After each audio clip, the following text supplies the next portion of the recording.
So, hi everyone, welcome to Legends and Lore Season 2. And I'm Anna Meyer, and with me are, as usual, This is Mike. It's good to be back. Um, definitely. Yep, Hopefully, we get back on that saddle and we're yep. And we are still back at our chatting. usual Thursday slot that we couldn't get out of even if we wanted to, but we realized that there Sure. is kind of a precedent. The old Greyhawk chat Yeah. used to be on Thursday night, so I guess it's kind of Tell a everyone tradition. we're back. Yep, Hello to Likum and Bavix, yep. the early arrivers. Yeah, great to have you with us again. Fantastic. So, first I have to, well, it's been the holidays. We've celebrated Needfest Oh yeah. and Yule and all the Hanukkah or whatever festivals and holidays or religions you happen to adhere to. I've had my lutefisk when my mother was here, so I've had my Yule and so it's been that way. And but what have you been up to? I know that you've been done some awesome work for your Patreon with your comics lately. Right. So this month, before it was right at the beginning of April or February, sorry, I finished working on the Castle Greyhawk webcomic that Scott Casper's been writing. Hmm. It's been a long road, 5 chapters, 6 or 7 years, 166 pages, I think he said. Wow. Yep. Uh, so it's it's too bad that it's over, but I'm also very glad it's over because it was a long grind. Yeah. Uh, but if you want to go back and read that, it's on Castle Greyhawk blogspot dot castlegreyhawk.com. Oh, yeah. That's kind of cool. I need to sit back and read them, like take one every day or something like that, and so I can get back to all the old stories. That will be fantastic. So are you going to make a kind of a collection in the future, or what where is this project going to Yeah, any? Scott's already been working on Hmm. collecting Yeah, the chapters. yeah. I think he was up to the first few chapters, and he was only offering that to the patrons, I believe. Hmm. Yeah. Um, but I'm one of eventually, them. once he gets the whole thing done, I'm sure he'll Yep. release it. I'm one of them. I'm a proud member of your Patreon. That's kind of super cool. And that's really the way it should be meant to Hmm. be read because Yeah. it's like a comic book. Yeah. Hmm. To see it all in like one document, let's say, would be really neat. Yep. So what's the future plans? Any future plans for this project, or is it like now we're done with it, or will you I'm come back with? done with that format. Hmm. Yeah. If I get back into comics, it'll most likely be comic strips like I used to do, Hmm. Yeah. or just character art. Uh, Yeah, because now you established a whole bunch of cool heroes and villains and gods yeah, and stuff from famous yeah, people from the Greyhawk campaign, and you now have them. It will, yeah, yeah, it will be awesome. You need to do some T-shirts or some other kind yeah. of cool follow-up art. I want to have Never been good the at gallery swag. at like a setup or something like that. Some cool stuff. Galleries. I have a like a deviant art site, and I Hmm. never update it. Oh, okay. I'm bad. I'm Well, just bad at self promotion. yeah. But one thing we talked about yesterday was I would like to take the time off to learn some new technology, like learn tablets and digital art Yep. a little better. Yep. That's it. Oh, we have in chat. We have P.S. Gary, Smidger, Gary. yeah. It's awesome. Thank you so much for coming back for season 2. We're honored. That's To, it's great. Fantastic. so what you got going on currently, Anna? I've had apart from a Swedish invasion with family and friends and stuff coming over, so I've had kind of a period where I kind of logged out of my online life pretty much. So I'm so sorry for. I have to apologize to everyone that I kind of left hanging for a bit. But I've done most of my January and February to relaunch, rebuild my website. That was putting a lot of work into to getting that in place, and Hmm. everything is kind of in place. I got a new logo. I put up the new website, and the only thing that is missing still from the website, apart from putting all the content that should be in there, is the membership sites and membership pages and stuff. So I need to have a place for my patrons and others who help me to get the content early on, so to speak, and prototypes and stuff. That's the only thing that needs to be there. So, but I've also progressed, done some significant work on Lendor Isles. The terrain. AKA Spindrift Isles, Yes, exactly. right? Yep. Right. So Lendor Isles, they are the elevation map is 2/3 done, and the I haven't done any texture work or anything yet, but it's coming. So, and I'm really pleased with the result. I kind of the we had the poll back like a year ago, and I it wasn't my first candidate because the terrain is kind of tricky. It has a lot of rigid lines going across it and stuff, and that took a couple of months for me to figure out how to do it. Now I figured out how to do it, and I'm kind of pleased with the results. I think it could look really cool, and it needs some more, a little bit. There's a little bit of area to fill in, and then I need to have one more detail go, but then I will be able to render it, texture it, and render it at resolution of 100 feet per pixel, or even something like that. So yeah.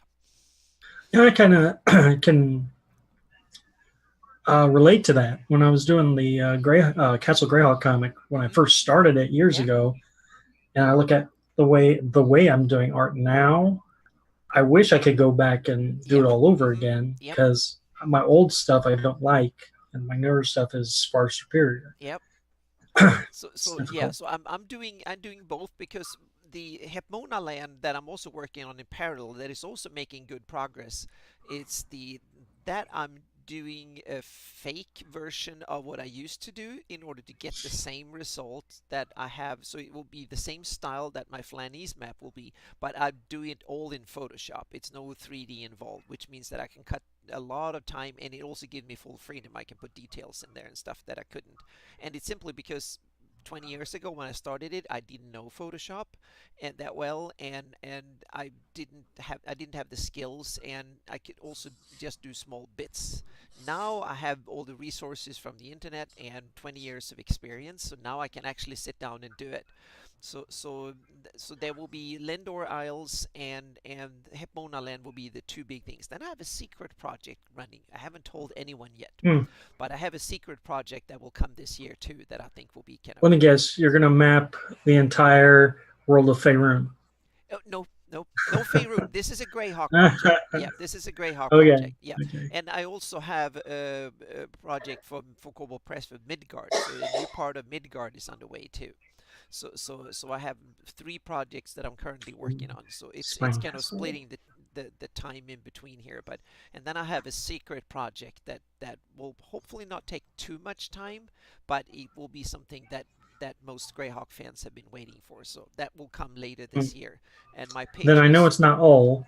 no, it's not All all. No, then all would because not take very much time, but it's not what no, but fans are then asking. then you will be the person I go to. So we need to do all. So Yeah. yeah, so we need to do all eventually. So yeah, so I think Smedger has a good idea though. oh yes, Yeah. Yeah. Castle. That is Hmm. one of my. Oh yes, that is one of my. But this is much bigger in scope. Okay. Yeah, much bigger. Yep. I won't guess anymore. Yep. So it's kind of cool. But it will. I will first kind of do the first kind of test with my patrons, and once that's done, it's time to announce it. And hopefully, yeah, I don't have a date more than I want to have it done this year. That's the goal. Yep. Hmm. But so Excellent. that's the yeah, and then I'm also getting a bit ready for GaryCon. We have GaryCon. a seminar at GaryCon with you and me Yeah. and Icarus and Alan Grohe, Brian yeah, and Brian Bloomklotz will Blumkotz. yeah, we will present fan made, talk a little bit about our work, talk about the status of fan stuff creations for Greyhawk, and talk a little bit about the future, and kind of banter a bit with the audience and stuff like that. So yeah. I'm so jazzed for this thing that I don't even want to think about it. Because if I think about it too much, then I'll I don't know. Yeah, I'd rather just not think about it and be surprised. yeah, yeah, but you see, you have to Mm, bring a lot of the cool ideas of what you do and stuff. uh, I think mine will be split. Half will be split. I will tell because there's probably people in the audience that haven't seen what I've done before. So I will probably talk about half of the time what I have done and what I'm currently doing, and the other half I will tell a bit my plans in the future, so to speak. And I have did some. anyone talk about trying to record the seminar? Hopefully, we will have someone to record. Worst case scenario, I guess we can put a cell phone and microphone and stuff. We'll see if we can do something, and if I can get a microphone, I'll bring my camera and I don't have a tripod, but we could probably wing it somehow. I guess. Hopefully, someone will bring a that will be Yeah. cool. Yep, Yeah, I don't know anything about that kind of stuff, but yep. someone there will. Yeah, hopefully someone will, so we can figure that out somehow. But it's kind of difficult if we are. It should be someone who's not on the panel that can do the recording. That will Yeah. work much Yeah. better. Uh, what was I going to say? I'm just more excited to meet a lot of the people. This will be my third GaryCon, My second, and yeah, right, and so it's like, we met a lot of people last year, and yep. now we're gonna I have a feeling we're gonna meet like twice as many people this year. Oh yes, I think so. And we have like 20 people signed up for this seminar, which I think it's already promising, very promising. Still a month away. Yep, Yeah. yep. So it's be fun. So there will be some handouts, there will be some other goodies, and I'll see if I can have some maps printed up that will we can have the people who come can visit and they can look at it, and then we will see if we can have a raffle. So of all the attendees, they will we will draw the ticket or something like that, and then they get the printed copies of my Dang. map. So there will be some exclusive prints that never been seen before. So. I'm gonna hand out some old maps drawn on the hides of ogres, Oh, just cool. for Yep. measure. Yep. Speak of the devil, there's Brian Oh, there's Blumklotz. Brian. Yes, welcome. Yep, welcome. And yep. So that's a little bit what I'm up to. I'm again say I'm sorry to my patrons. I will kind of get back into the groove of pasting more uh, often, and I will also start having special sessions for my patrons to show them stuff. And there will a whole bunch of files both for Lendor Isles and for Hipona Land to go to my patrons so they can take a look at what I'm up to. So that's kind of the status of my kind of mapping at the moment. So it's a lot of stomping in the basics right now, which is kind of boring. But hopefully the projects I'm doing are some of them are much quicker than others. So hopefully there will be one kind of ready progress made, something to deliver every couple of months at least. That's my goal, to every like 3 months to have something to deliver. You always have a plan. Well, I try to, but sometimes it takes longer, and like the Lindor Isles, there were both technical difficulties and also kind of get a feel for it, and also the terrain is the easy part because with Lendor Isles there is like the official TSR version, and there's Lenda Kafka's version, and Mm, then that that's probably in some other version too. You never know. So when it comes to cities and content like that, I probably have to do at least two versions in order to please the different sides. But at least I think the terrain can be the same on all of them. That's what I hope. cool. Yep. So that's it. And for the intro now, we're off to the races was the theme that we kind of came All up right. with for tonight. And of course we're willing to just hit us with questions, and we'll try the best of our ability Hmm. to answer them. But when it comes to races, is like what kind of creatures can you play and meet in Greyhawk? And this is kind of interesting. How much of standard Tolkien or deviation from standard Tolkien is the Flannies? Okay. Well, of course, you're talking about standard D&D Yep. playable races: humans, elves, dwarves, halflings, etc. Uh, I think everyone watching knows all about that stuff. Mm-hmm. Um, I know it used to be pretty hard nosed about sticking to the core races, right? Yeah. Playable races. Um, and, the anytime they came out with those splat books back in second and third edition, uh, winged elves or Yeah. Mm-hmm. rock people or whatever. Yeah. I blanched at any talk of races outside the normal Yeah. set. But my mood has actually changed since fourth and fifth edition. Uh-huh. Yeah. Yeah, So have you warmed up to those tieflings yet or something like that? I can't avoid them now. That's true. Now Teeth, they're part of the yeah. core now in fifth edition and in fourth edition too. That's isn't that when they kind Hmm. of came in and became part of the Now players they game? were in Planescape, Mm-hmm. but I Yeah. don't really believe they caught on until fourth edition. Yeah, Right. that's why I Right. remember too. That's when they became Yeah. the norm, so to speak. And it's not to sound crass, but my younger playing friends really latched on to these new playable races like Yeah, tieflings. tieflings and dragonborn seems to be all the rage in younger gamers these days. And maybe they're just willing to take chances and try different Yeah, things, yeah, whereas I'm steeped in this like really old school, yeah. like Greyhawk is a human centric Mm-hmm. world, Yeah, and now I got all these new races like infringing on it. yeah, Just been having to find ways to deal with it. yeah. I've a lot of these like Dragonborns and others. I haven't introduced them into my Greyhawk gaming yet, but that's because it's been centered on the Flanese. I haven't made them just a slight little excursion to other parts of the planet, and so I can see myself having Dragonborn somewhere else on Earth. That wouldn't be a problem for me. But in the Sure. Flanese, like nah, not yet. But it's Yeah, not in large yeah, numbers. That's how I've tiefling, yeah, justified it. tieflings I've had in like Horn Society and others, and to me they came from Sigil and other places where they kind of normally hang out and thrive, and they come in as the occasional kind of weird creature somewhere. It's a bit like imps and mephits and stuff like that. So Hmm. yeah, Well, okay. Get this out of the way real quick. So yeah, Smedger brings up the sub like the uh, human human races. Yeah. subclasses races, Yeah. and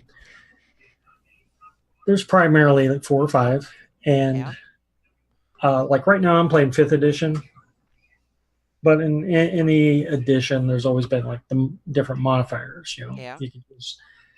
I think let's say there was the player's guide to Greyhawk had rules on like stat increases or special abilities for Yeah. humans and You even have uh, some campaign or like race-based yeah. feats and stuff that gave special Before it was skills. more just like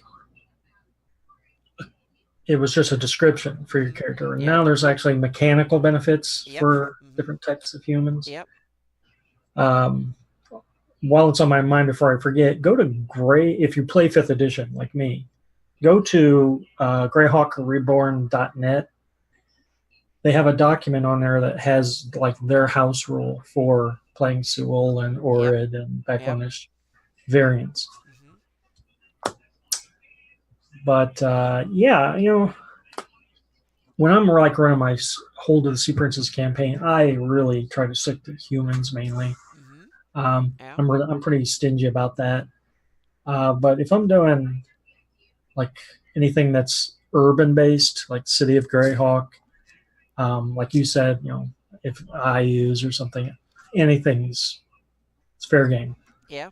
Yep. I've stayed away from weird races as for player characters, but I've limited them to what is appropriate because there's a lot of areas I don't want elves. They might be prosecuted. A lot of racism and xenophobia and Mm. stuff like that in fantasy. At least in my version of a fantasy So, world, that people are very kind of very parochial often, and anyone who sticks out and don't belong there, they can be real because I want to portray the world that way. So that means that players I kind of avoid saying that no drows in this campaign because that would not be well seen with and me. now they're a Yeah. standard elf Yeah. choice Yeah. in fifth edition. Yeah, but I like the fact that they are actually stated up so in case you need them, that you have the stats and the mechanics for it, so to speak. I want to see a lot of different things statted up. That they will be it would be awesome if you could play a troll or something like that if need be. It's and it was, you might want to have that evil campaign as a Hmm? kind of a change when they go and play minions of IUs or something like that. And you can be all sorts of weird things that comes up there, or you can play an Underdark campaign where you can play Oh, Swerfneblins or definitely. and Drow and various other weird Hmm. things. So yeah, Because I know in let's see, I think it's Tome of Foes fifth edition. They now allow you to play the deep gnomes and the yeah, you know Duergar and yeah, um, yeah, there are a lot of Underdark races now that yeah. are allowed. So yeah, so it's kind of cool that they have, and it's more and more. If you look at Pathfinder, if I've been running it, that they the character races are also, and now they call ancestry, probably because they wanted to get rid of the term races, and more and more of it's there's more and more mechanics put into it, and in a way I kind of like it, but they also diversify, so not every elf is getting exactly the same Yeah. benefits. You can pick and choose more from it, and but it's Timeout. yep. Bavix wants you to turn your volume up a little. Okay, then I don't know. what yeah, How does my volume sound? it's probably good. The thing is that I have to turn you down because I can't Oh, put my up, so I put you down a little bit, and then hopefully they can okay. adjust. Yeah, we'll see here. Let's see here. Now we should probably sound roughly the same if I look Let's at hope. the. Let's hope. You are a little bit We'll, higher than me, so I'll put you okay. down a bit here. So let's see here. Yep, I have to talk into my mic here and see if it works. That Yep, might be it. yep. All right.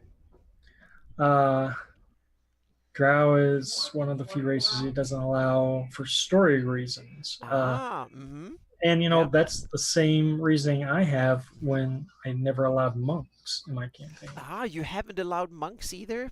Mm. Well, no, back in the day I Yeah, didn't yeah. I because only to allowed them me if all monks were Scarlet Brotherhood. that's the same thing for me. That's why I only had like two characters, and they have been had connections to the Scarlet Brotherhood. That's where they became monks. So yeah. So that's yeah. I hope that the audio is more kind of even. They're both up in the yellow for both of us. So we'll I see think here. we're good. Yeah, we'll hopefully see if we can.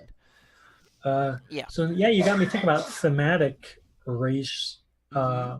groups. Another thing I've been noticing in at least fifth edition, maybe starting in fourth edition, also, is there's more uh, Sylvan type uh, Yes. Mm-hmm. character choices. Yep. Yep. Because like in Volo's Guide, fifth edition, you can play Furbolge and just some weird races. Kenku, Yeah. Mm-hmm. Yeah, like the bird. Azamar. Yeah, the bird people and yeah.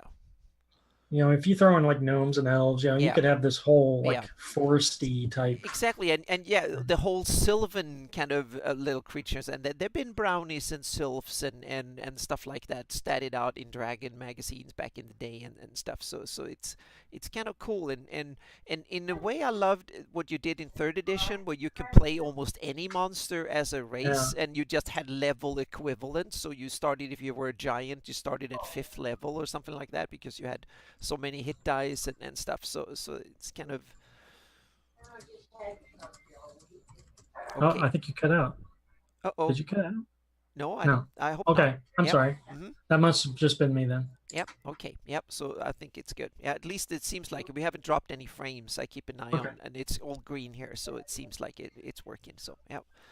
But it's kind of cool that way that modern rule system allows for more and more of it, and so you can kind of take a bigger pie. And for some campaigns, it's like I ran an Underdark campaign once, and then I think it was a lot of races that were appropriate that normally wouldn't come into play. And Okay. when you like run a big city adventure, or you can run a dwarven based campaign when there are dwarfs, and then even elves might be tricky to play, or you play behind like an evil campaign where you play evil creatures somewhere.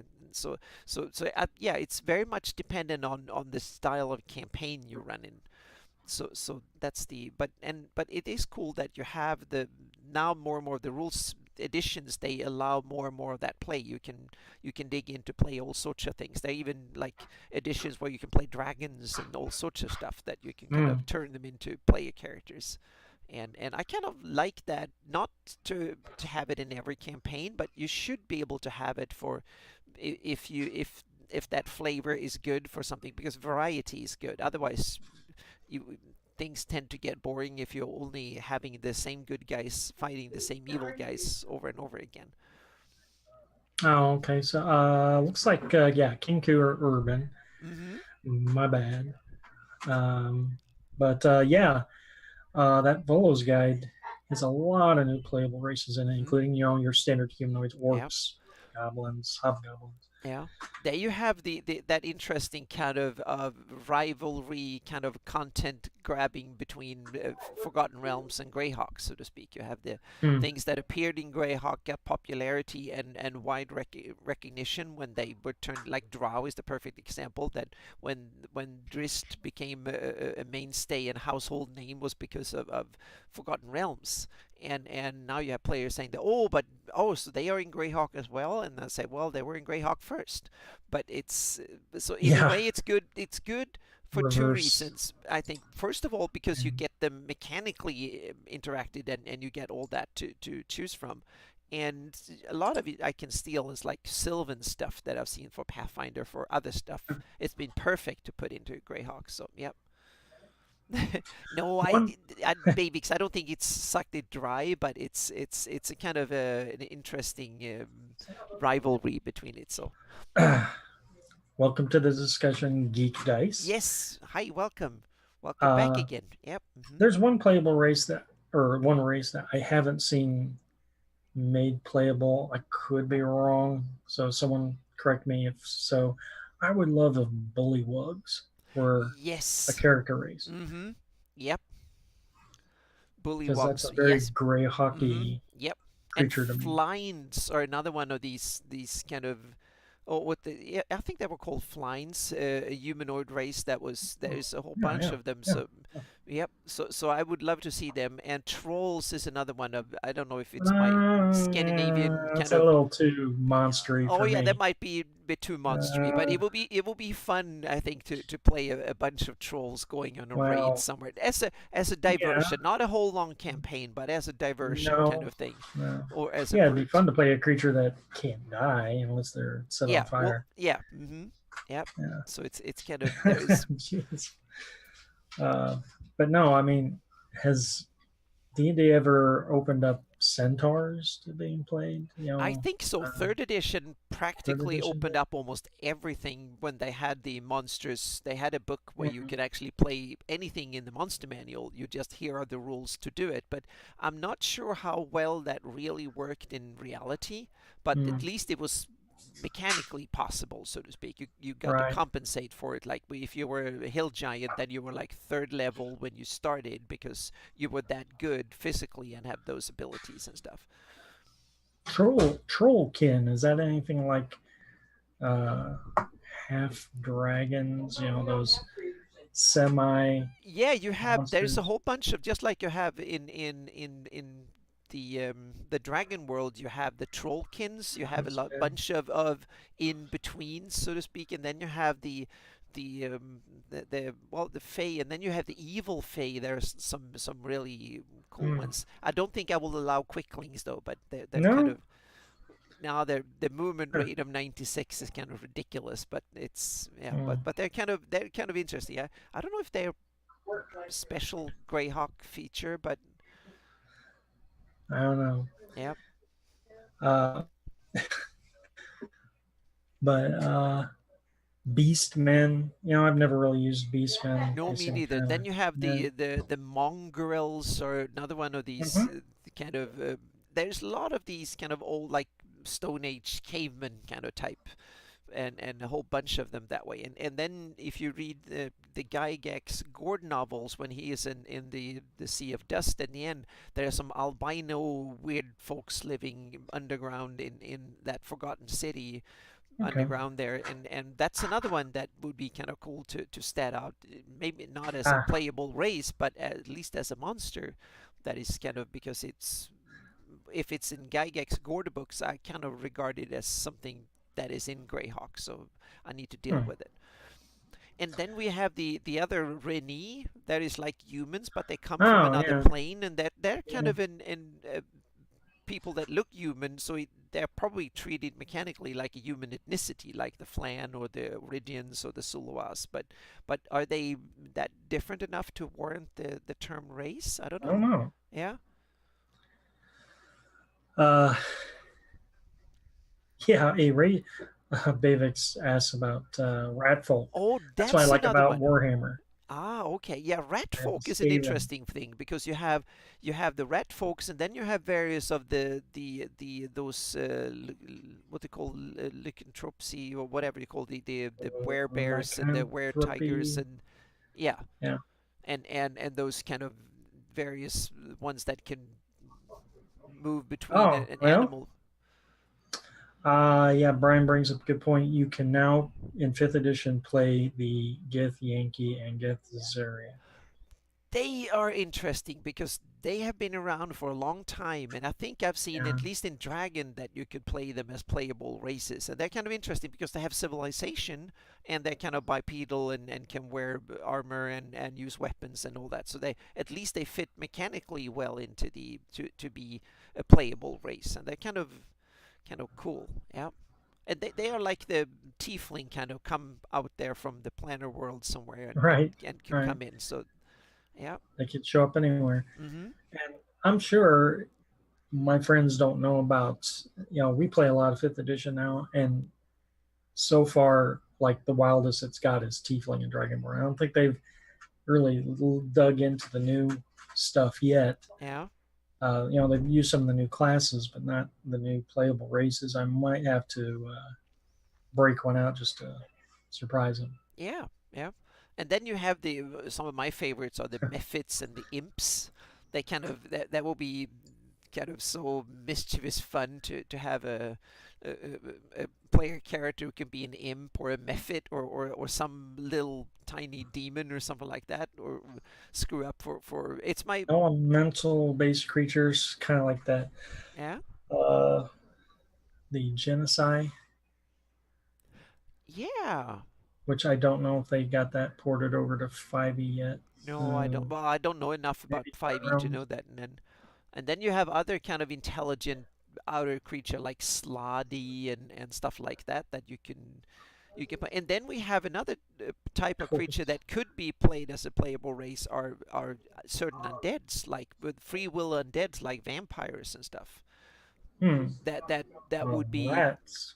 it's kind So, of yeah it's kind of nasty and stuff, but their whole role-playing games genre in when you play monsters, when you play mummies and vampires and stuff, so that would be kind of an evil, and they don't necessarily have to be evil, even if I think they will end uh, up being that because everybody else hates them. I seem to recall in like 1st or 2nd edition that only humans could be turned into vampires. Like you Yeah, couldn't have dwarven vampires or exactly, or no. elven or something. So yeah, but there was something about the other ones only have a spirit, not a soul, or something like that. There was Mm, some rules that's for that. So yeah, but the elf seems to have enough of advantages already. So mm, not being turned into an undead is kind of an unfair advantage.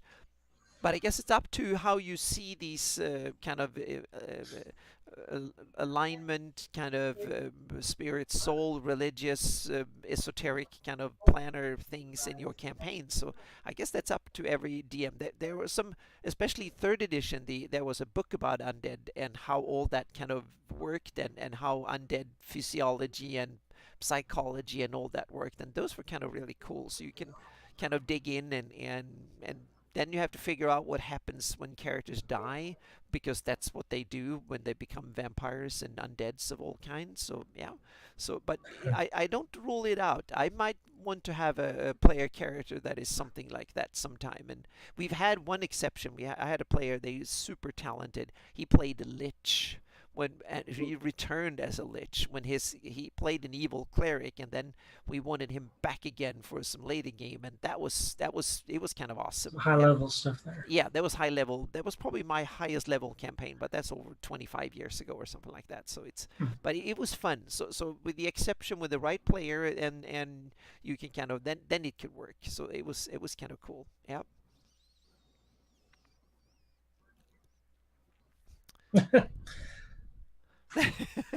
Oh yes, we need you, Brian. Yeah, we need you to Come be on on here over. too. Yep. Mm-hmm. Yep. Yep. We need you on this show. So definitely. So we have. Uh, Yep. yeah, so we're just I picked races as a topic Mm-hmm. because Yep. it's just something kind of easy and Yeah. casual to talk about. Yep. Yeah. We had a whole bunch of things from calendars to Mm. outer world It's and gonna take and a old. little more research, Yep. so Mm-hmm. I'm not really too concerned about what came where and whatnot, but uh, definitely that my theory on having mixed parties is changed. Yeah. Um, We yeah, got a great question from Duane Costa. Could you briefly cover the okay. main distinguishing cultural and physical features of each of the five human races, meaning the Flan, Urid, Sul, Baklunish, and Alman? And that is, yeah, that's yeah. And it's kind of, well, one is kind of the easiest, and that's the Sul in many ways, because that's the race that you and me, the Northern European white kind of mixture in that way. They seem to be portrayed that way mostly. And then you have the other ones are the Baklunish seems to be kind of an Asian Middle Eastern analogy to some degree, but it's I don't want to play too much on those kind of real world terms, but it's the things like the Sul is fair skinned, almost they turned albino in some areas even, and because they bred themselves so pure that some of them turned albino, and that kind of is distinguishing mark. And then we have the Flan, that is the native humans that lived in the Flanese for millennia, and the other ones are the outsiders coming in. And I don't know exactly how much difference you could tell from like physical appearance.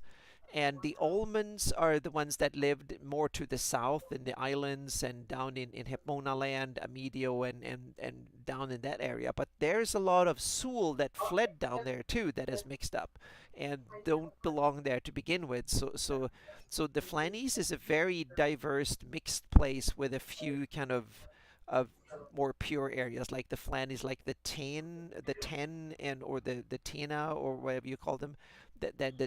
They're one of the few Flan places, and there are a few others that have retained the old Flan culture. But so it is this kind of, because there's like most of them are like a mixture of Flan, Oridian, and Sul in a lot of the the place. And then you have the former Great Kingdom, that is the Aerdi, that is Oridians that kind of took over and took a large part of the eastern area, and they seem to, at least culturally, it's very much European in the sense. But then you have areas like the Baklunish West, who seems to be different. They have different religion. They have the names and stuff are more from Middle East and Asian in influence. So that's those are the kind of the basics. But I also see that the Flan have more of the old adherents. They have the old type of religion. They aren't that kind of modern urbanized that way. They're parochial rural people who know how things were in the old days, so to speak. That's how I portray them. They have a lot of cool old knowledge that the other races might not have, ethnicities not picked up yet. And they also the ones in my campaign, and I think there's some merit for it in the no is the they are the ones that maintain the old faith, Druidism, and stuff. And there are others who could be Druids, but they seem to be the ones that kind of had held the flame. And then that's another episode when we need to talk about the religions and the Druidism and how that tie in, because there are some gods that in some ways seems to be tied to Druidism and in some case don't. So it's that's kind of an interesting thing. Good job. I That think I've seen in other editions how they try to really boil those sub or races or ethnicities yeah. down to something more minor, and it's hard Yep. because the Yep. differences are Mhm. subtle. Yep. Like I think they want Sewell to be like, oh, that's a good choice for a magic user. You know, the Sewell Yeah. are really good at magic, and Mhm. the Oridians are really good at being fighters. You know, Yeah. they try to pigeonhole, but it's not doesn't always fit. Flan might be good at rangers or druids, for Yeah. instance. Backlunish, then I kind of spin out of control after that. Oh yeah, I never put any mechanics into it, so to speak. Yeah, It's always been cultural, kind of, and a little bit visual, what they look like and how they dress, and so on, and language maybe. And the Olmans, I portrayed them as more dark skinned simply because they live in and come from areas that have more sunshine and stuff. yeah. So for that reason, they simply have more dark skin for that reason. And some of their cultures are the oldest in now. When I'm starting to study Hepona land a bit, I realize that there are others, human races even further down south in Hepona land that is not being talked about much, like the what's it called, the Tutusi or Tutsi, I think, Two or of Tuov. That's the term. Yep. The Tuov, and that's another one that has kind of in only been mentioned. It's mentioned in Scarlet Brotherhood, I think, because that's where it kind of come into that area. But so that's part of Hemona land, and then in, I guess if you go with the real world analogy, they will be like black skinned people in live dark skinned people that live in the really hot places of the planet, and in the real world that will be Africa, that humans came from originally, and but that's up to their mother many other kind of warm sunny places, so you can kind of mix and match much more in a fantasy world that way, and that's kind of interesting. The Drow are the darkest skin. If you go by the description, they are completely mm, black, but that might be for stealthy reasons, not to protect themselves from the sun. They just want to uh, be stealthy and not be visible. But on the other hand, it would be kind of cool to have an albino white Drows down there somewhere too. dang, That will be kind of interesting to play with it, because that will be more like if they never go up and go up and hunt on land at night, then they don't need to have the dark skin, because if they're down in caves, it's no one can see it. But if the drows were fighting wars against the surface elves and others, it might be a good idea to be dark skinned at night. So yeah, so there's, and then we so there's a whole bunch of stuff, and you can make this as advanced as you want, or you can just have flavor and then just run wild with it. So yeah, so you don't have to, it's that D&D physics kind of thing. Don't explain it too much, then it gets in the way. well, I think one thing that maybe is just me, but something I find kind of interesting about the setup for Greyhawk or maybe fantasy worlds in general is you got the core area you're dealing with. So for us, it's the Flaneus. Yeah. So you have humans and you have a lot of sentient races, like all packed into this one area. You know, you Mm-hmm. got your orcs and elves and dwarves. Yep. And then as you expand outward, then why are you don't have the same diversity as you Yep. move out? Yep. Maybe that's just my imagination. No, but I certainly would play Earth. I haven't been playing the rest, but when I start envisioning the idea, I would have to expand away from the Flannies. Then I see the rest of the world as not dominated by humans at all, and not Yeah. even demi-humans, because there's so many other cool monsters. You can have areas run by dragons, or you can have Mhm. them by minotaurs, or all sorts of. They could be an area overrun by trollkins of various kinds, and certainly humanoids, and why not have a beholder grabbing one area and killing everything that is sentient within the area, or something like that. There's so many cool I'm thinking monster ecology, so to speak, whole ecosystems where it's not the humans or the demi-humans that are the top predator or the top one. It's there's some other animals that fill that niche completely, and that's how I see it. So I will probably use the rest of the world for all sorts of cool experiments that way, and certainly I want my area dominated by dragons. There might be others living there, but dragons are the ones running it, so to speak, and they might not want to have competition. Anyone smart and intelligent and powerful, they will kill them off completely, and or at least try to. So I want to see more kind of fantasy that way, and now when I'm digging into starting looking into mapping the whole planet, I realize how enormous it is. There is so much place that there is room for, because the Flanese is like 15% or something, maybe 10, maybe not even 10% of the land area covered on the planet. So there is like at least 90% or around 90% left for things Yeah. to other things to be in, and so there Spread is a out. lot of stuff for and I want to have the big desert area that is like and apocalyptic places, and you can have places with lots of volcanoes. You can have all sorts of cool things where other you can have like a chain of volcanoes that is inhabited by all sorts of creatures that love lava and fire and stuff like that. And you can have all sorts of planar interruptions. You can have areas that are constantly in shadow, that you have the shadow realm coming over. I can see a whole bunch of interesting fey realms and all sorts of cool things. So that's how I envision it. But that's something that every everyone who runs Greyhawk have to kind of come up with it, because the as soon as we move away from the Flannies, the writings are so sketchy that you basically have to come Right. up with everything. But you can also accept Zinnia and Egypt and Nippon and so on, and go with the real world analogy and nothing more. But those are basically just ideas. Yeah. Okay, so thanks Hmm. for Sarah sent us for putting all those stuff on the Discord. I'm just gonna have a look at that later Hmm. because it looks quite handy to show off at a glance. You know, like here's your options. Yeah, Uh, and Bavik said that the kingdoms of Kalamar handled their I human never had that race, book. and me neither. But it seems interesting. Now I'm getting even more interested in the kingdoms of Kalamar, because the way they handled their atlas and the maps were fantastic. So now it's another reason to look into the kingdoms of Kalamar. Yep.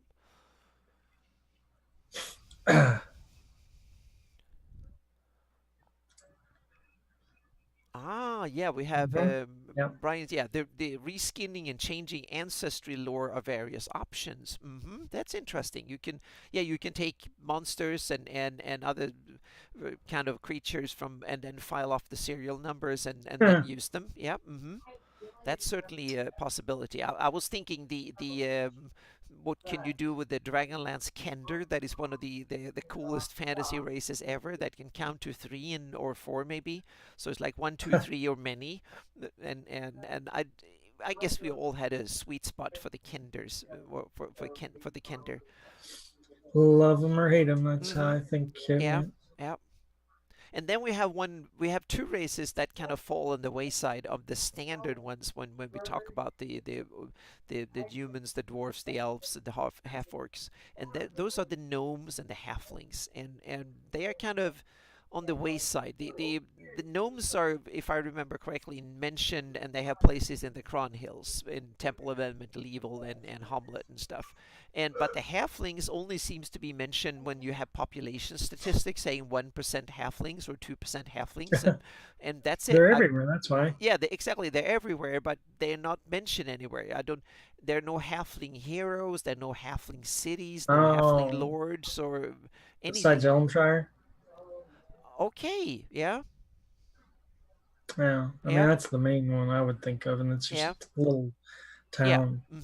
Yep. I made it a large town on my map, Huh. actually, because I thought they needed some sort of port town there, but that's where they mentioned, and they go fishing, if I remember from the stuff, and that's not something that the Tolkien halflings would do much. I think they seem to be very landlocked. Not the Shire halflings, no. Yeah, that's true. Yeah, yeah. So the Elmshire halflings, they seem to Uh, go fishing. Yeah. no, I think trying to think where the most halflings would be. County of Ulick.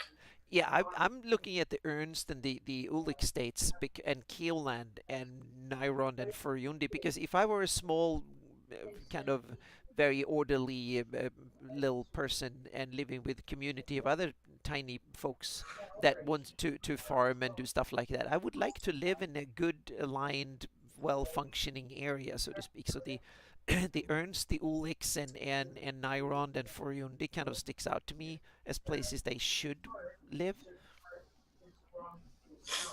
Hmm. Um, Oh, we have lots of questions here and ideas and yeah, stuff yeah. here. So I'm Yep. trying to catch Mike Morals. I still did not see that video.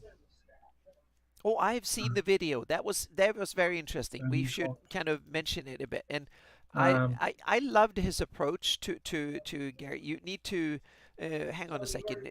If you can find it, we can put the link in the chat to it. really? Well, okay. In the meantime, I'll find it here. So yeah. yeah, there's a sizable halfling population. It's just about in any good aligned country, just because they work the demographics out that way. Uh, and I think even in the box set, there's some halfling, large blocks of halfling populations in like Selene and whatnot. But do they really? Are they the majority anywhere? I don't know. There always Yeah. seem to at least be at best half of the population somewhere, or fractions thereof. Yeah. I don't think there's any place where I have more than 10% of them. Yeah. Let's see here if I can. And as for gnomes, yeah, Cron Hills, Flinny Hills. I want to say up there um, I just on the pasted tip of the. the Yeah. Yaddle Mountains. Uh, of course, in the Valley of the Mage, there's gnomes. Mm-hmm. That work for the Black One. Yeah, you have gnomes and So they're elves. Yep. around. Mm-hmm.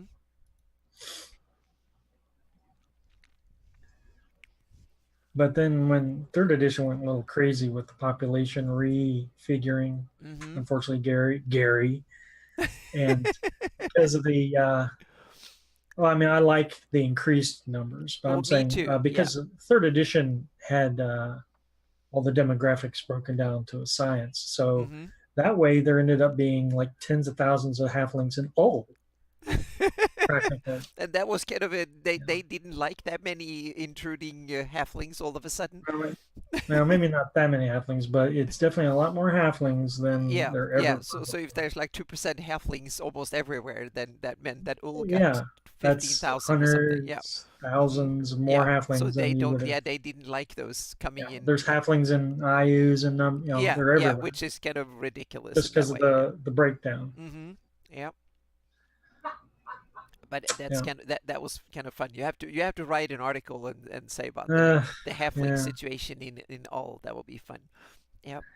Because when you throw in all the different playable races, I think like even most human countries, your Great Kingdoms, your Furiandis and whatnot, 79% I think is the highest proportion for O- humans, Okay, something like that's that. weird because I would take it It's as a much very higher in some areas oh than. yeah, Yeah.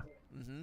But that's how you end up with so many dwarves Yeah. and Was halflings that, and you think, a kind of an afterthought thought in order to facilitate the Living Greyhawk campaign better so it people was could play? totally built Mm-hmm. off of the rules model. Yeah, so the idea is They're that saying every. that 79% of your characters are going to be human. Ah, So but that that's was what they that's kind based. of very weird. Yeah. Mm-hmm. But I don't think that's right for the world demographics.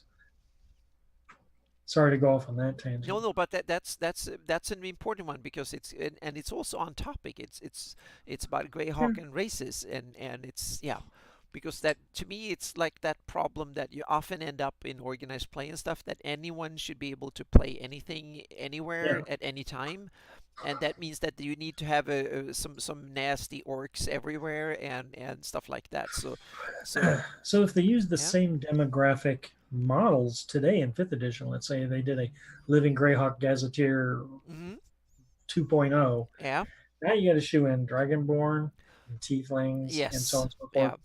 Now all of a sudden that human, Oh, you that know, the will be human down to is going to go down. 70% or something like that. But Yeah, yeah, it's going to take away from the humans. yeah. It's not going to take away from So the other. so do you think that they will in fifth edition that they will always make sure that anyone could play Tieflings or Dragonborn in any setting? So I don't they think they're going to worry about counting heads. yeah, I mean, because uh, it sounded to when I listened to Mike Merles, he was very much like, well, Greyhawk is like you have this setting and then it's yours to play with, so to speak. That was yeah. he was very anti-canon. Well, He that's on. didn't Well, like the and I was term. perfectly fine with Yeah, a book that says, "Yeah, there's tieflings in the land of Ayus and the Bandit yeah. Kingdoms," but you don't have to give me the mathematical breakdown of it. Yeah, because then all of a sudden you realize that there's 2,000 tieflings in Nyrond or something Yeah, like that, and yeah. that Just that give might me the be overall yeah, population. Give me, oh, there's 1 million people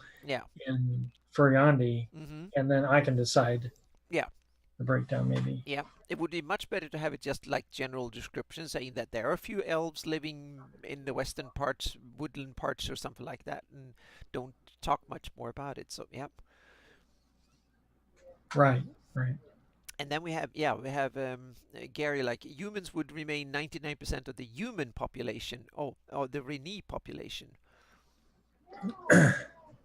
Agreed. They would Yep. not do Mm-hmm. demographics again. No, Yep. there's just too many Yep. playable races now. um, Roger Moore.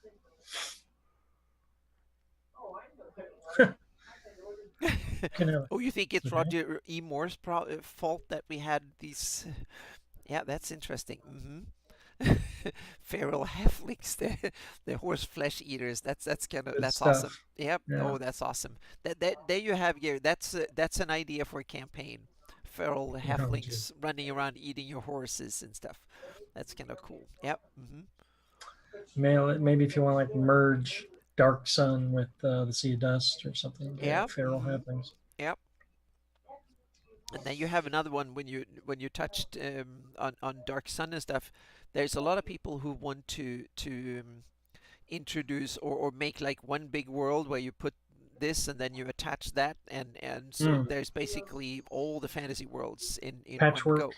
Yeah, and in some ways I've done the same because I've stolen ideas and rules and magic systems or ideas from other campaigns and put them in Greyhawk. So there is a I think it's that cross pollination is always good. It's good for any campaign to take inspiration from something.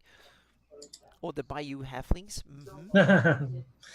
Yeah, Bayou Halflings. We have a Good chat that stuff. is going. It's really tough today. It's awesome. Yep.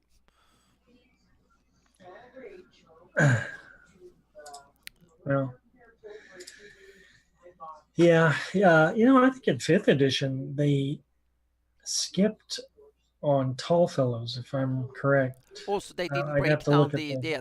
They took away the halfling ethnicities or sub races. No, I think there's still two of everything. Uh There's like huh. two types of gnomes, The two stouts types or of the dwarves.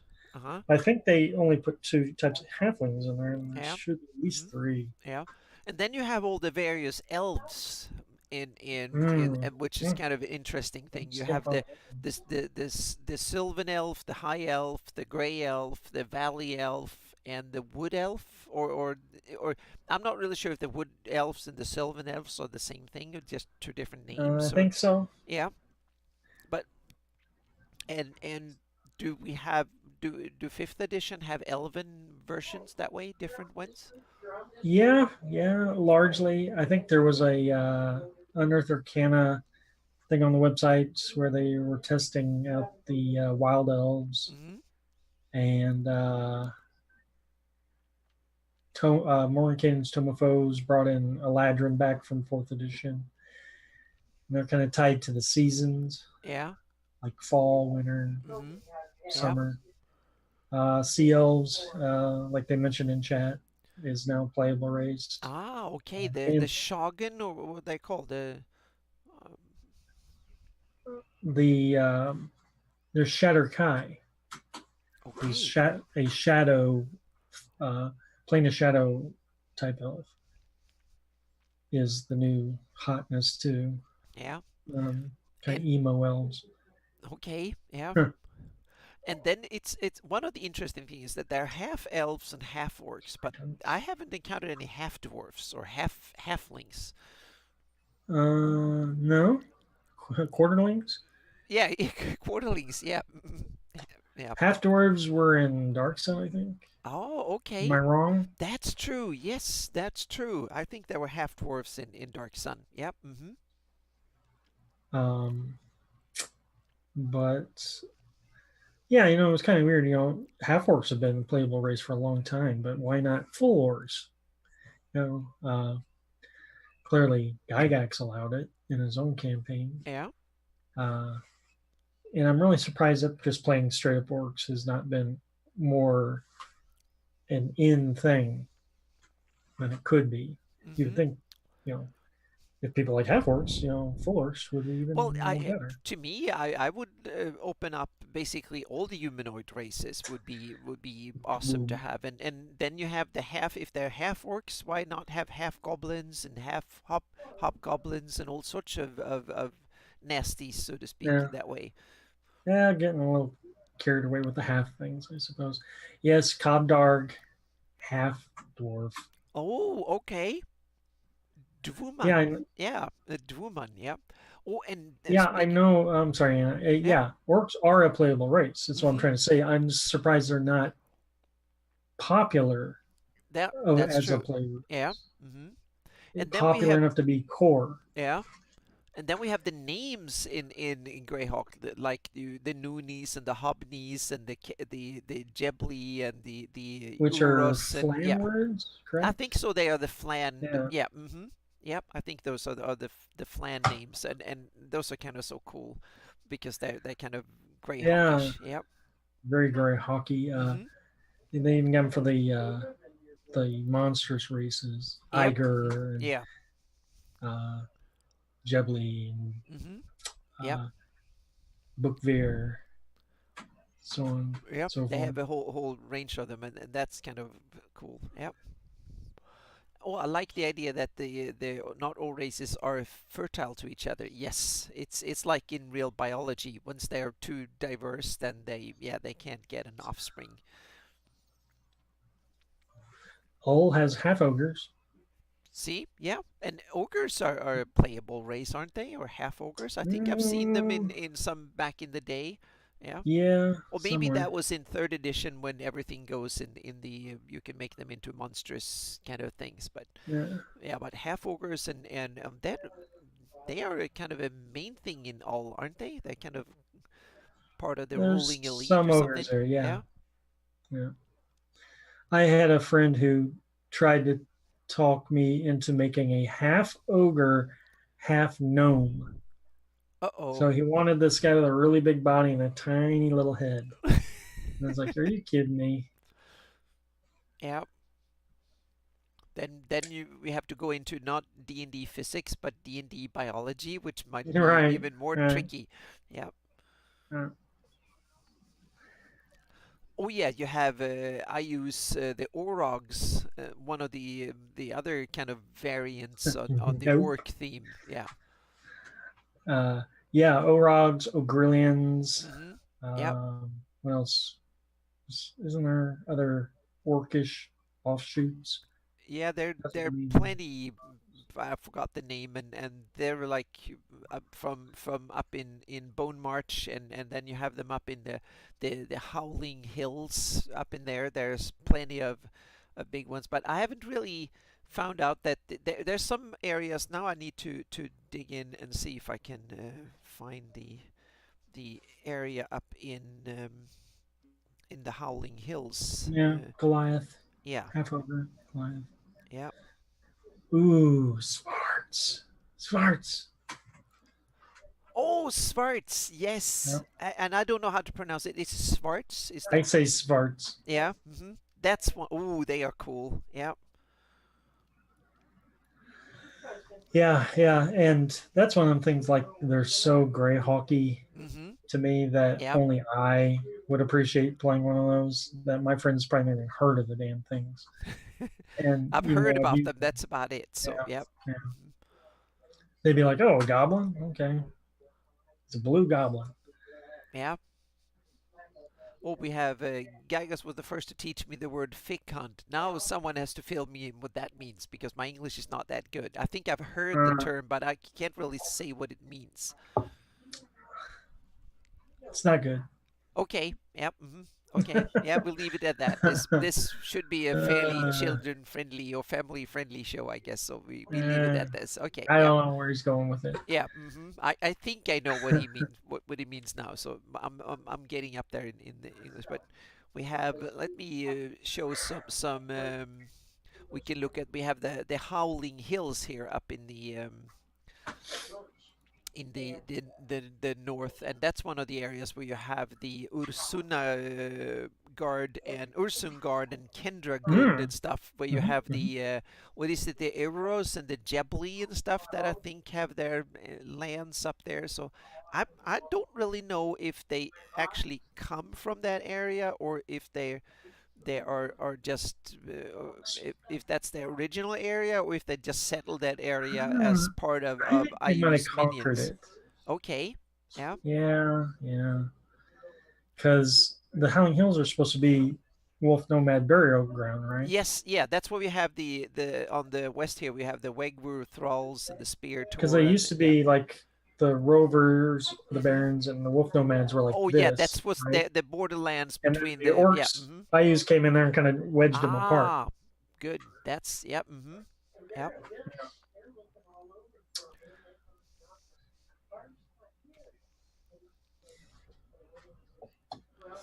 Okay. Yep. Thanks, Gary. The more you know.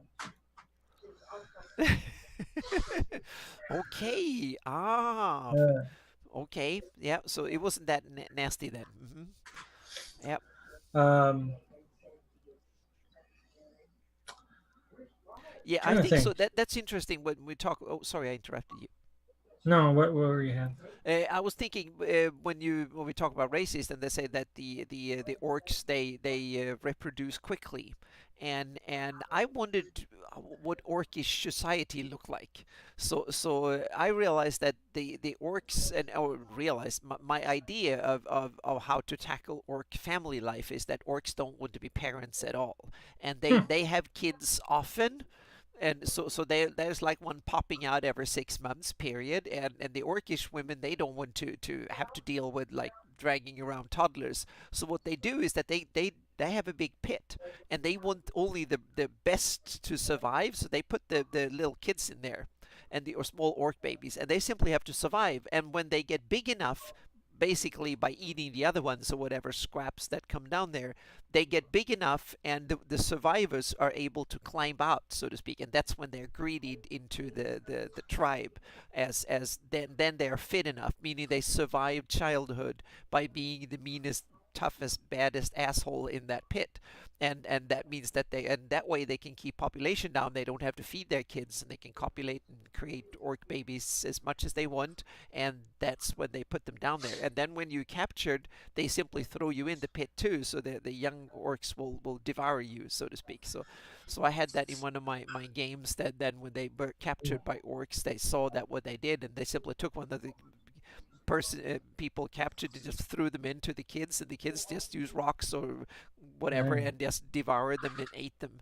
So yep, maybe not good Okay, enough for family show. Yep.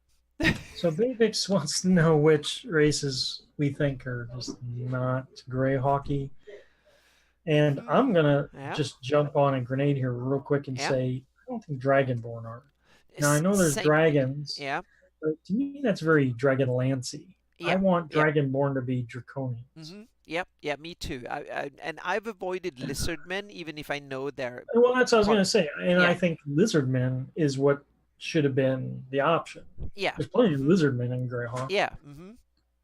But yeah, I agree with you. I would put Dragonborn somewhere else as an exotic thing somewhere else on Earth, maybe, but not Yeah, in the Flannies. No. I just think it's redundant. Yeah, Yeah. and Uh, Bavix has probably a worse family than me, with my grandchildren sounded like like orcish babies. So yep. Mm-hmm. uh, let's see, and I kind of have a problem with one of the new 5e races that's allowed is the Azamar. I'm Yep. not too hot on like celestial races or uh, I mean, I guess there's supposed to be a counterpoint to tieflings, perhaps, Yeah. like Yeah. celestial blooded, devil blooded. Yeah, I guess I kind of get that. I Uh, would allow them if I have a campaign that is themed around something like that, and I want to yeah, have a party that are either evil aligned creatures of various kinds, or good aligned, and have a campaign with it. Maybe one or two can play a paladin, can play paladins or something, or clerics, and then the other ones can fill in roles like that. But yeah. not a general campaign. No, I would avoid that too. Uh, I'm also very adverse. For some reason, I'm adverse to giantish races. Yeah, kind of, I've but avoided Goliaths. yeah. But Have giants are part of the they kind of are? the culture, and you have the up in the Yatils and the crystal mists, and especially the crystal mists, Yeah. and with So the yeah. they're there. I'm not saying Hmm. they ain't there, but I just don't like them as a play Yeah, for they players. kind of they go overboard quickly, so to speak. They Because Yeah, if you're playing out in the wilderness, who cares what you're playing, right? But hmm, then once you start walking around in Greyhawk City, well, oh hey, there's a giant and yeah, there's yeah.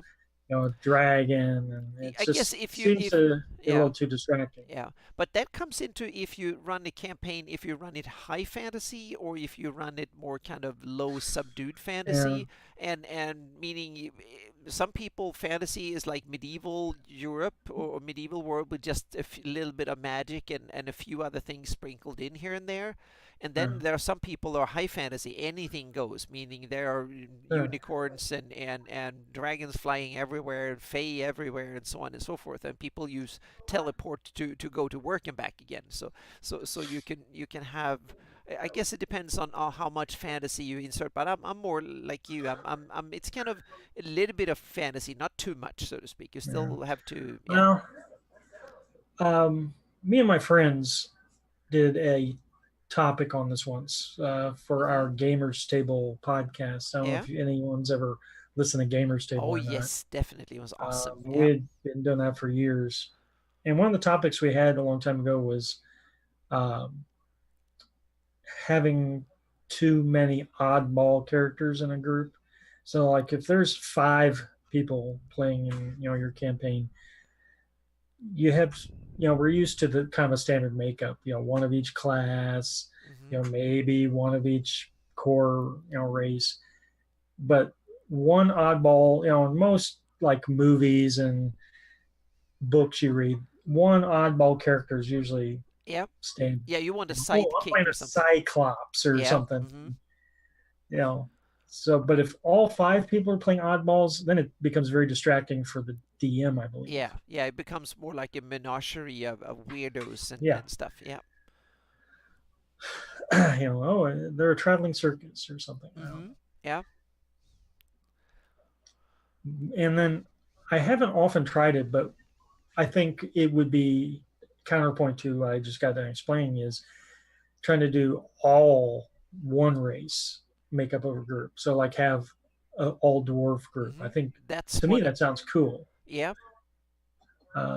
I think we played all elves at GaryCon, wasn't that all elves? I think it Or was am I at least imagining I things? played elf at that, and I Yeah, think I most of was. us. Yeah, I think most of us were elves, and Yeah, maybe all of us. So and so have, yeah, and to have a racial pure party that way can make a lot of sense. You have like a bunch of dwarfs going out to save their lands, or elves, or something like that. That could be Yeah. really cool because then you can have still have classes and abilities and stuff to make a Yeah. viable party.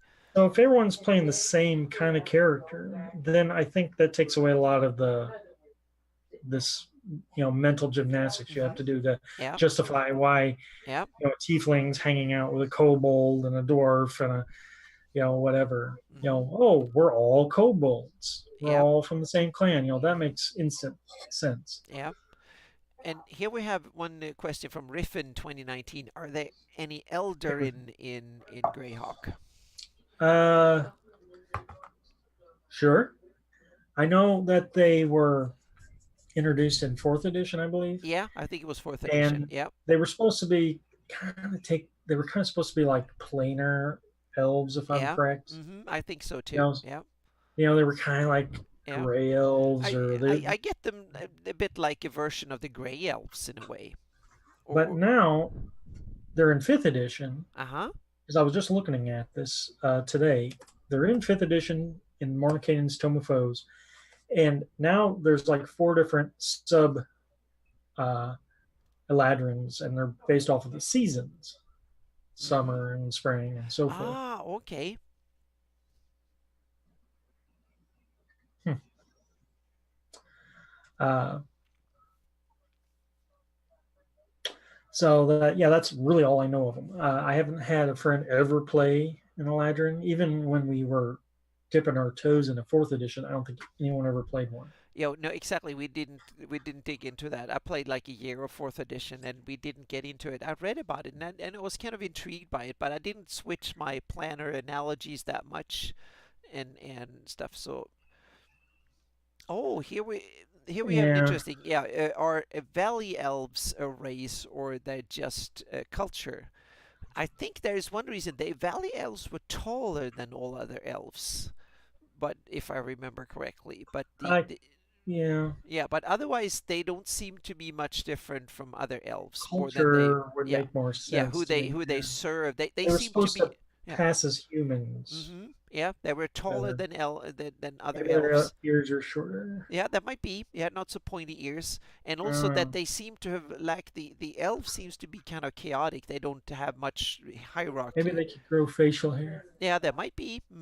Yeah, I don't know. Gnarly Valley. I get it.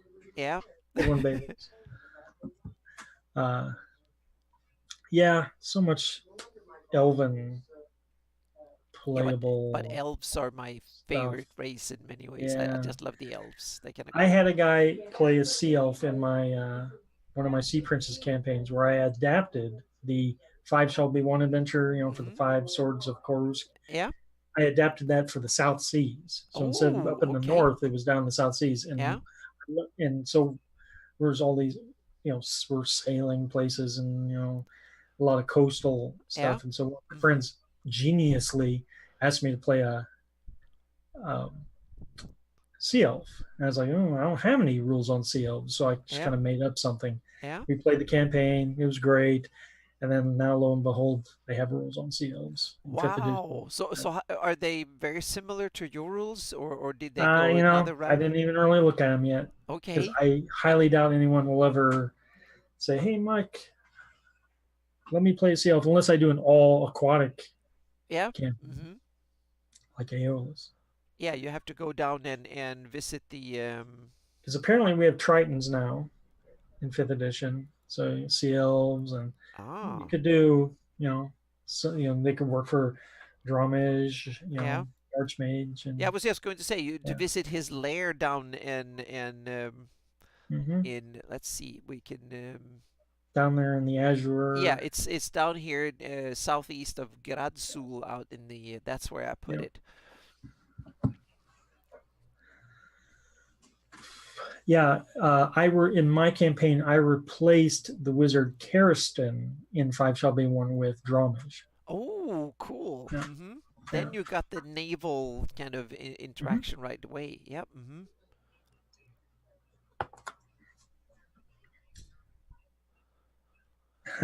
Yeah, we have. Yeah, Gary, I think you're onto something. There's a lot of munging around with various authors. They kind of I can still can't get over that Carl Sargent killed off my Horn Society. I kind of they were among my favorite villains, and they got squished there. So yeah.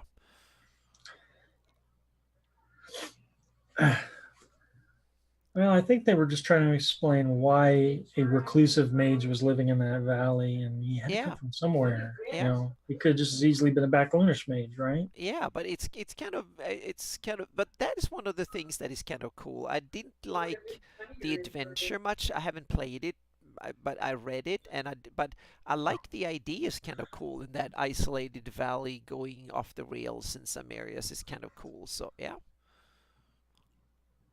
Oh, wonderful! I have Gary on my side with Horn Society. Awesome, and then I must say, even if the Horn Society is not officially existing in my campaign, they still kind of do. And they will have they're still on the drawing board, so to speak. So they kind of yeah. Mm-hmm. Yep.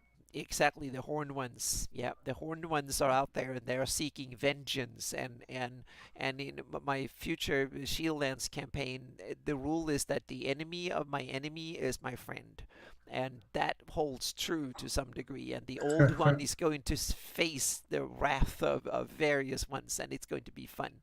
Yep. Mm-hmm. um, what was I going to say about the Horn Society? Yeah, so the Horn Society Yep. had been in hiding, you, let's say, during Carl Sargent era. Was that it? That's he wiped them Uh, out in the Greyhawk Wars by yeah, simply saying yeah, that IUs just took them over from nowhere, so to speak. Yep. right. So the Horn Society is a power group, not really a nation per se. Yeah, So I they see could them just as as easily warlords pop that up somewhere simply else. dominate an area simply because they love to do that. That's what Like warlords do. Yeah. if the Horn Society moved to Rookroost and took over that city, then that becomes the Horn Society. That's how I Yeah, they perceive should it. just Yep. moved somewhere else and Yeah, took it over. and I kind of envisioned it that the Horned Lords IU simply bribed their troops to join the other side, and IU's had the momentum, so the troops, the humanoids joined him because he could raid and they could get more loot that way. And now when IU's is now all the surrounding lands are hardened up, toughened up, they know how to deal with him, so now he doesn't have the momentum anymore, and his troops are now getting fat and lazy, and now they also getting poor. They need to have loot, and IUs don't want to pay them, and he Yeah. doesn't have the funds. So that means that now all of a sudden there is a business opportunity for other warlords who want to grab some of them and stuff. So there's Hmm. chaos breaking down. A IUs is tyrannical despot who doesn't want to pay his employees. exactly. I was Hmm. just going to say, who can have Hmm. inspired me to figure that one out? So yep, yep, very much so. So yep, yep. We're not talking politics here. We're just talking Greyhawk politics, and and Yeah, and I for sure. simply saw it was kind of natural because he don't want to pay them and organize them, but so they simply paid by what they can loot. And now when Furiundi and Shieldlands, all the other ones have kind of caught up to him now. They're onto his game, and he doesn't come by surprise anymore. That means that it's much harder pickings for his troops, and it's hard. So I've kind of taken that to the little bit forward, so to speak, and spinning off of it. Ooh. Yep. So what do we have? There's so much going on in chat here now, so we have to see here. Yeah, I was gonna say we've Yep. gone in many different directions, which is Yep. great. So if you had to compare Greyhawk to any fantasy movie, what would it be? Tough one. Yeah. Tough. For me, I I don't know. I love movies that show the landscape, that kind of dive deep into it. So Lord of the Rings movies, simply because of the aesthetics and Right. the how the movie is structured. Not so much of the story itself, but I could clearly see the Gary Gygax books about Gord being filmed, if taken and adapted with the regalia of evil and stuff being like The Ring. So technically, you could take that story about that and kind of turn that into a Lord of the Rings like movie if you take that story and go with it. The artifacts of evil and stuff. So I don't think it will be a movie that will sell that many tickets because people No. felt like they've already seen it. But if I had if we I were a billionaire and simply say I want to make a Greyhawk movie, I would look at the trilogy of The Ring and for inspiration on how to produce a movie, so to speak, because I think those are fantasy masterpieces that will be tough to make something better. I don't like the Hobbit movies anywhere near as much, but those first three movies in their full length, and that was to me epic, epic, epic, epic fantasy. But boy, even within the Lord of the Ring movies, I'm having a hard time thinking of what part looked like Greyhawk City specifically. No, that's true. Greyhawk, because they don't have that many big cities at all, more than No, Minas Tirith, and Minas you know, Tirith it's a big don't look citadel. That's exactly that doesn't it's like look like Iron Gate yeah, or yeah, Pine Castle yeah, was. exactly. Yeah, it doesn't look like Minas Tirith is not Greyhawk at all. But some of No, the landscape, I was thinking when they're out in Rohan and out there on the open plains of Pelennor or whatever it's called, those areas that I can see like landscapes and things like that, the big battles and stuff like that. That's kind of and Sauron could similar if you made a movie of about Greyhawk and stories, you can have IUs playing the part of Sauron, so to speak, the big evil overlord who has enslaved a large part of the land and he's threatening the other ones. So you can make a movie about the Greyhawk Wars that could be really kind of cool that way. And you or you can make one in Great Kingdom with animuses and death knights and stuff like that. That would be super cool. that's a super hard question. I am Yeah. my mind's just kind of going through movies, and I But can't really 13th Warrior latch is on a to yeah, anything. 13th Warrior is a really cool. I could see a Bakloonish playing the role of the Arab coming in and going into the lands and see them in chaos and war and not that. That would be kind of super cool to see that happen. So yeah. And I the actually yeah. ran the 13th Warrior in Uh-huh. Greyhawk. Oh, One of cool. my friends loved that movie, so I Yeah. set up a scenario like that where they had to save a town from these. It was a cult of Lurg. Uh, Okay. Yeah, I was always seeing like the fists like the Viking or the Northmen's they were very, wild, yeah. Yeah. tribe of wild people who were raiding Yeah. town, and so then the player characters had to defend this town from the bestial Lurg Oh, worshippers. here we have an interesting. Gary says 13 Warriors of Sweden is like right now, correct? No. Well, in some ways, yes, because there are several famous Swedish actors that were in the 13th Warrior Huh. movie. So that made it really cool that way. It's kind of cool. And for me, it was kind of interesting to see which side I was on because that was part of old Viking heritage on both sides, and it's kind of it's a cool movie. I love the movie that way. It's brilliantly done, and it's kind of awesome done. Boy, just trying to think of a magical urban setting. The the coolest, closest thing I can even think of is the Harry Potter movies. Yes. Yeah. But they Uh, go back and forth between the real world and yeah, if fantasy. you So if you leave out the Muggle world yeah. and just focus on Yeah. all the little villages Oh and yeah. That I schools, agree. Yeah. Harry Potter. Yeah. Yeah, Yeah, that's kind of cool. But I still, but there are a number of really cool stories that could be told. unless you count Game of Thrones Well, as a movie. yes, yeah, yeah. Game of Thrones are ooh that yeah they are. We don't have a big wall. I'm erecting one in my Greyhawk campaign. Oh, really? Yeah, I use is erecting a wall, not that big, but a wall that is maybe 100 feet or 150 feet tall or something like that. And then he he erects it north of what used to be the Shield Lands, so he can cut off between the Wystill Lake and the Rift Canyon. That's where he's trying to seal off because now he's scared of Mm. Southerners and Furiundis and Shieldlanders and others coming and threatening him. And he's moving his capital base of operations to Hellern to be more central in his empire. And then he's building a wall to kind of make sure that the west can connect to the east up there without having incursions, because the Rift Canyon is kind of a natural barrier, so then he can hide behind there and have his land sealed off from the south. Interesting. Yep. Oh, Chad's cracking Dragon me up. Slayer 1981. Yeah, that is a great movie. Or from yeah, that from back then it was Mm-hmm. the best. And another one I loved was Legend back from that Mm-hmm. day.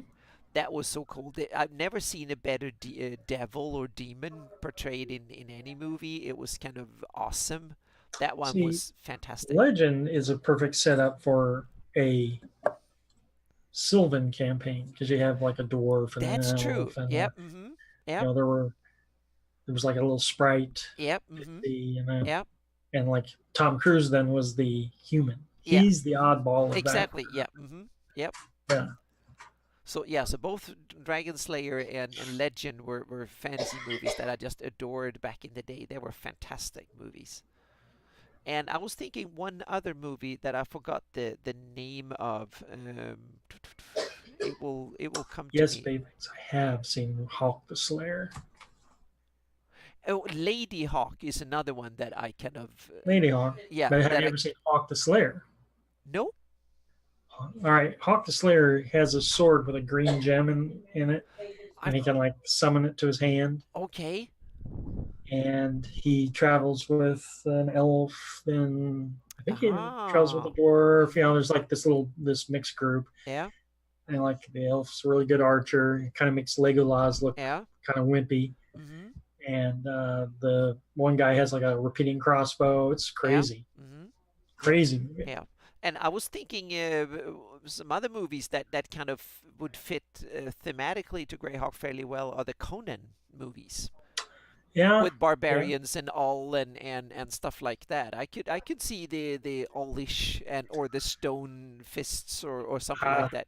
Avatar of Wrath, not Willow. I'm a big fan of Willow. Willow, What people that hate was the Willow. movie. Yes, Willow was the one I was. Yeah, that one was Yeah, so I love cool. Willow. Yes, that was. Oh, that was a fantastic movie. Yep. That's got some good, you know, generic Mhm. fantasy Yep.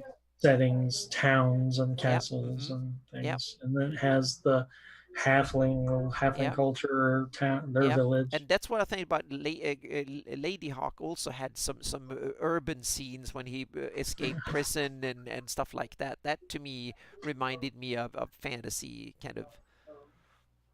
Uh, Torchlock, how you doing, bud? You won't be able to post links in the chat, unfortunately. Yeah. It won't let you.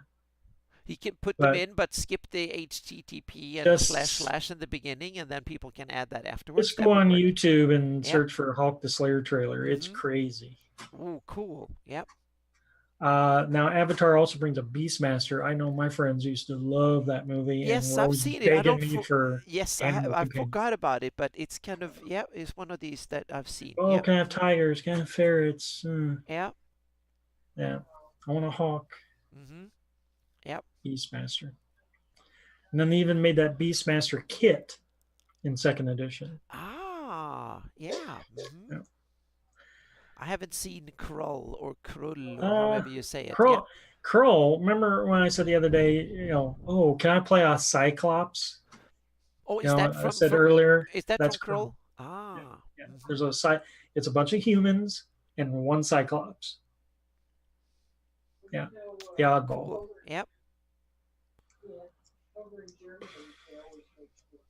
But yeah, I like how we morphed from talking about playable races now to movies. I would have never guessed in a million years to talk about Yep. Yep. movies.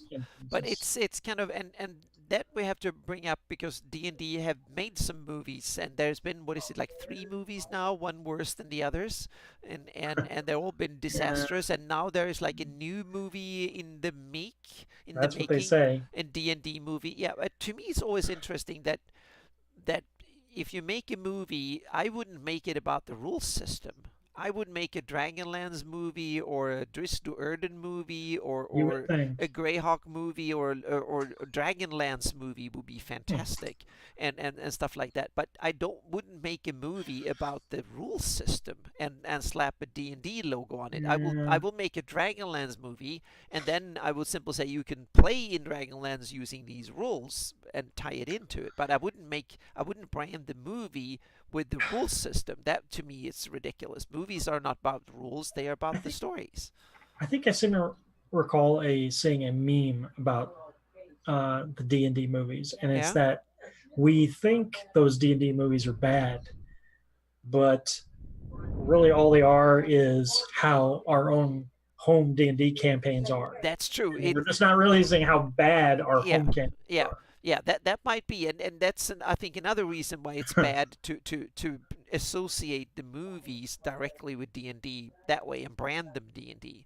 They should be branded like Game of Thrones. That's perfect. And you can have like a Dris du Erden TV series or a Dragonlance series of movies You gotta have and something franchise yeah, worthy. exactly. And you can do that. You can even use a game setting and say this is Forgotten Realms and have an epic drama about Forgotten Realms or So I don't know Greyhawk. if anyone in chat has watched all the D&D movies or not. There's, I lost count.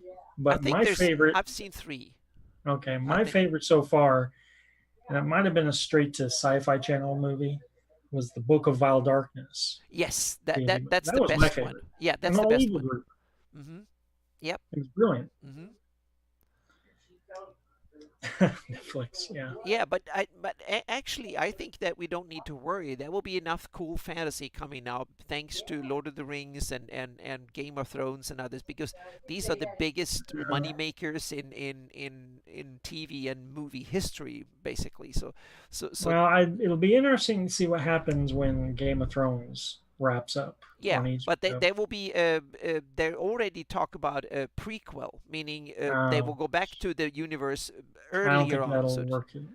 it Yeah, might they're just be. trying to keep it going. Oh yeah, That's but like I think it might work, but it I might don't not be think as so. good. And then you have Amazon is doing a Middle Earth set of a series too. I don't know where it's set, but I think after the Hobbit movies, people, at least in my social circle, I yeah. think it really fell off the interest.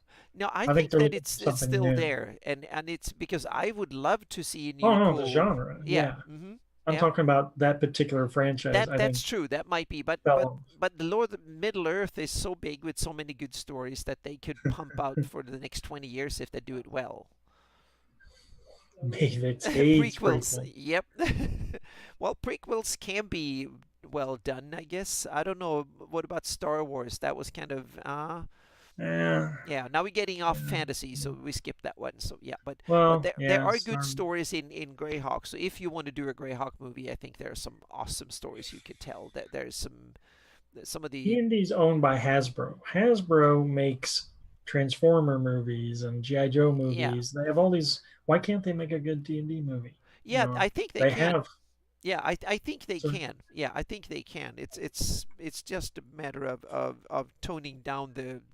You shouldn't have too many rules references in the movie, so to I speak. don't know. Smedra asked if anyone watched Shannara. I did not watch No, me that neither. I haven't read series. the books either, but I was thinking there was one the lady oh the Sonia the red or whatever her name that was kind of a cool both a cartoon and then a TV series. I think that was Red Sonia or something like that. That was Oh, right, Sony. yeah Well, that's Conan. yeah that Uh, was kind of cool too. So yeah. ugh. Anyone got some other movies you want to see adapted to the big screen? Yeah, we Uh, have there's but I was thinking in the Soon Ugh. you can use game engines and stuff to, so movies will not need that huge of a production in order to be well made. So that will open up for broader content. So we might see some even people doing it on their own computers, basically doing things that will be kind of cool in the future. Um, So yeah. So Conan. there might be some Greyhawk related content coming out in the future. On we probably have to wait a decade or so, but yeah, Yeah, there will be some yeah. cool things done. So yeah. I don't know, but Okay, now we have, yeah, we've had, thank you all for coming in and helping us with tangents and stuff and digging into to movies and things. So yep, but now we well, have Gary getting us back into races again, and yep. oh jeez. Yeah, the races that are unique to Greyhawk, and I would, if we would have the Valley Elf if that's considered a race, Yeah. and then we will have on the humanoids we will have the Sorts, and we will have the Flints, and we will have the Quicklings, maybe a Quicklings Greyhawky thing. I Uh, think so, yeah, and then we have the Grey Elves are I think pretty much a Greyhawk thing. well, that's only because they're called something else, and Exactly. They're yeah, the you know, thematic elves are Dragonlance and everywhere. So yeah. Frown's call them something else. Yeah. Um, yeah, that's a tricky one Yeah. And to then we claim. yeah, and we have like Swerfneblins, I think were originally a Greyhawk thing that kind of took off and like Drow became standard D&D fare. Well, okay, yeah, like Lorara. That is so specific to like the backstory of the campaign that I don't think any other campaign has an all albino human race. No, that's true. Yeah. Um, so yeah, I mean, if you really did your homework, I'm sure you could come up with a sizable list. Yeah. Maybe one of these rainy days, I'll try to do Yeah. that. Right Yeah, you now, should. it's Yeah. not not in the cards right now. No. Huh. Well, yeah, yeah, because Greyhawk was the default, like Saracen is saying, and then once stuff started to spin off, then other stories co-opted these races, and then they made more sense there. That's Yeah. natural. Yeah. And that was those were in many ways the fantastic days where Greyhawk were, yeah, was the standard default setting in third edition, and then for a while both the 3.5 and fourth edition and now fifth edition are kind of setting neutral in the books, and then that's what Pathfinder were, but I'm not sure about Pathfinder 2. Will probably be more setting specific, which is one of the things that I don't like. I like to have rules that are setting neutral so I can adapt them, whatever. Oh yeah, Greyhawk dragons. That's a good Greyhawk one, Brian. dragons. Yep, they are. Go and explain to them your theory on metallic dragons being reared by other Oh races. yes, yeah. I had yeah. That's I looked into. I was thinking when I'm sitting doing my maps, I kind of do a lot of thinking about fantasy worlds because I want to envision them.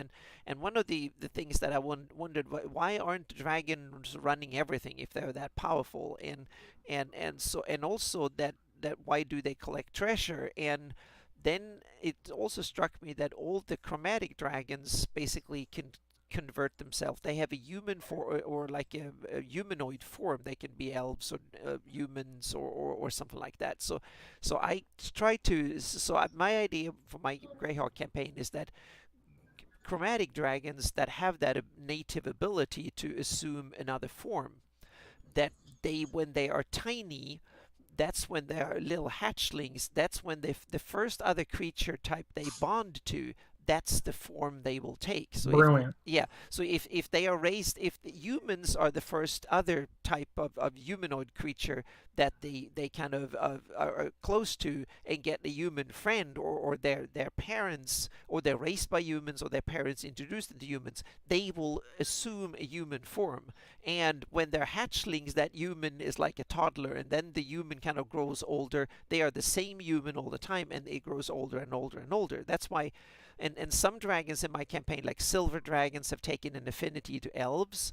So in order for them, their offspring, to be able to assume an elven form, it's standard that they either take like elvens or half elves, or something, and they kind of let the elves raise their offspring for some years in order for them to attain that ability, so they don't run off and become orcs or gnomes or some other bullshit they don't like. Yeah.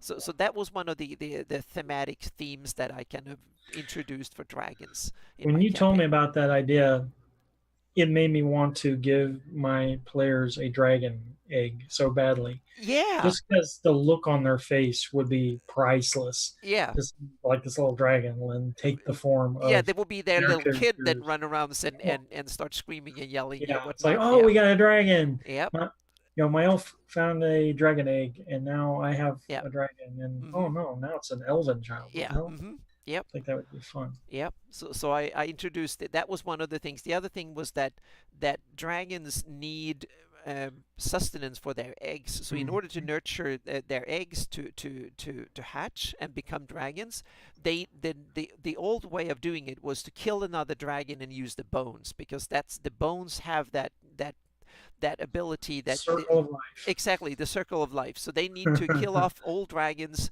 and older dragons kill off a lot of younger ones in order to get the bones and use the bones to nurture their young ones. And but then some dragons realize that there is a substitute for dragon bones, and that's treasure. You can use gold and diamonds and stuff like that.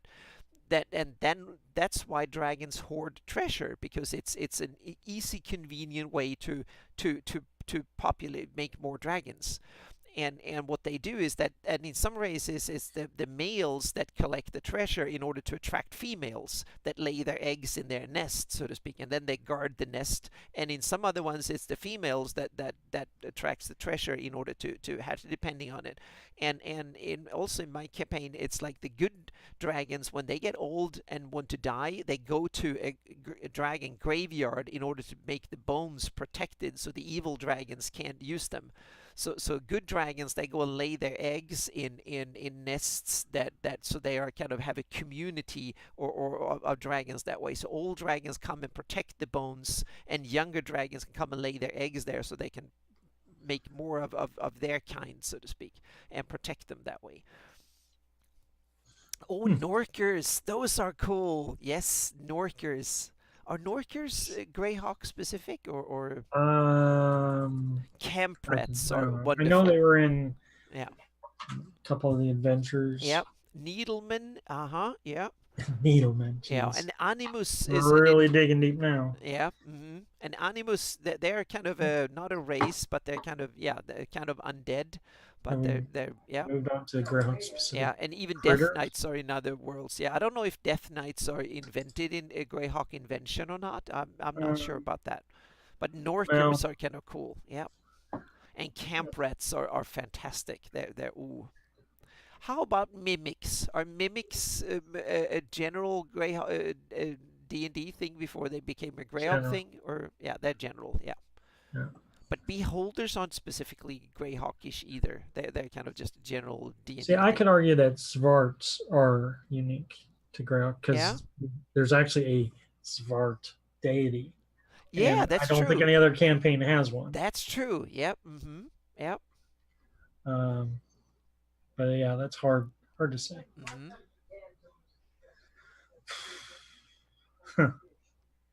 Just keep on rattling off those Yeah.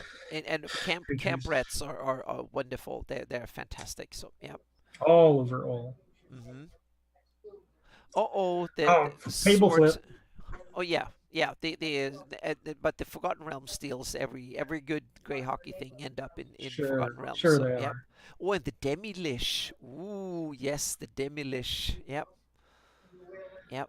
That's a cool, one of the best monsters ever is a Demilish. Yep. Baldur's Gate. Mm-hmm. Hmm. Yeah. Have you played the Greyhawk, the Temple of Elemental Evil computing game? No, no, I don't do a whole lot of video games. No, me So, neither. But I saw Shane started a YouTube oh, or Twitch stream when he started playing the game, and it kind of looked cool. So yeah. Oh, Wake Pygmies. Yeah, cracks me up. yep. We have Gary is he knows his monster manual inside and out here. It's Yeah. Wake Pygmies. And what about the Juju zombie and there's some other nasty stuff. I think that one was in the and you have the gray or the white wolves and the some of the other ones that would be. Uh oh. Yeah. Okay. Buggy Yep. game, Yep. huh? This is buggy. So yep. Skip it and play some Oh, more I modding didn't miss games instead. anything, man. Yep. But was there anything lore wise in that game that we're missing out on? No, it followed the from I just watched when Shane played through the first bits of the game, and it was set in the village, and he walked over to the ruins. So it followed the game. He started in Hamlet and played through Hamlet and gathered information and got the Udus and Elmo and the henchmen and went to the tower and got the kind of the mission and went away, and then he walked over. So it followed very much the stuff that way, and then and over to the temple. I'm not sure if he came any longer than that. Yep. Yep. So I think it was pretty much true to the modules that way, and they used a lot of they snuffed up the graphics, and it looked kind of cool. That map of Nulb and of Hamlet is kind of the best one ever made. It's kind of really cool for Yeah. the adventure. So it's kind of yeah they spiced it up a bit graphically and it looked kind of cool. But the story I think followed fairly well. The and I think they used second edition rules or something, or maybe even first edition or some mishmash of it. I think it was more computerized. It didn't follow all the D&D rules. It was more Um, kind of just a computerized version, I think. Yeah. ugh. Nulb was more because Nulb is not that much at all in the it's only like four locations in the whole village and the rest is just ruins and that was underdeveloped I think. Cool. So yeah, when I played it, I made much more out of Nulb, depending on they've been there several times, but in some of the areas I made full of I made it much more. It was more rampant, so to speak. There were more things going on there and stuff. So yeah,